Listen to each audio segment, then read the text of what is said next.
আলাইকুম। Cooking and everything আজকে একটি নতুন ভিডিও নিয়ে এসেছি। আজকে রেসিপিটি হচ্ছে ঢেঁড়স দিয়ে চিংড়ি। সবচেয়ে মজাদার একটি রেসিপি আপনাদের সাথে আজকে শেয়ার করব।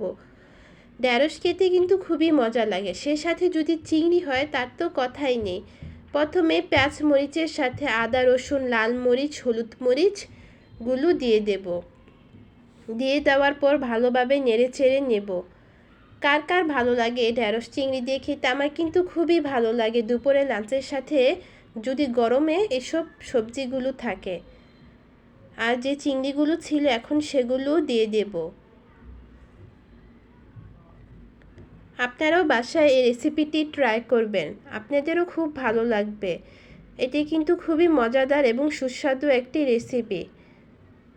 একবার ট্রাই করে দেখুন, খুবই ভালো লাগবে।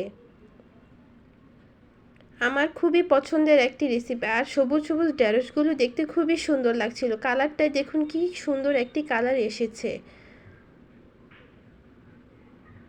আর একটু কাঁচামরিচও দিয়ে দেব, একটু পানি দিয়ে দেব। আমরা একটু ঝোল রাখার জন্য পানি দিয়ে নিয়েছিলাম। ঢেঁড়সটিও কি সুন্দর লাগছে দেখুন। অলমোস্ট এটি রান্না করা শেষ হয়ে যাচ্ছে।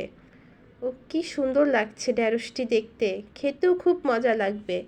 এখন আপনাদের সাথে আরেকটি রেসিপি শেয়ার করব, কাজলকি মাছের রেসিপি। কার কার ভালো লাগে কাজলকি মাছের রেসিপি?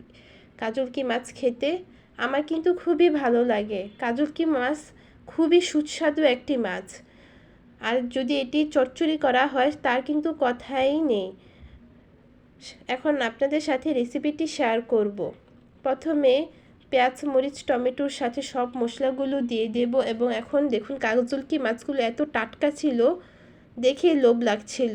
কাজলকি মাছগুলো দেওয়া শেষে এখন আমরা সবগুলো একসাথে হাত দিয়ে নেড়ে চেড়ে নেব। মেখে নেওয়ার পর আমরা একটু পানি দিয়ে নেব।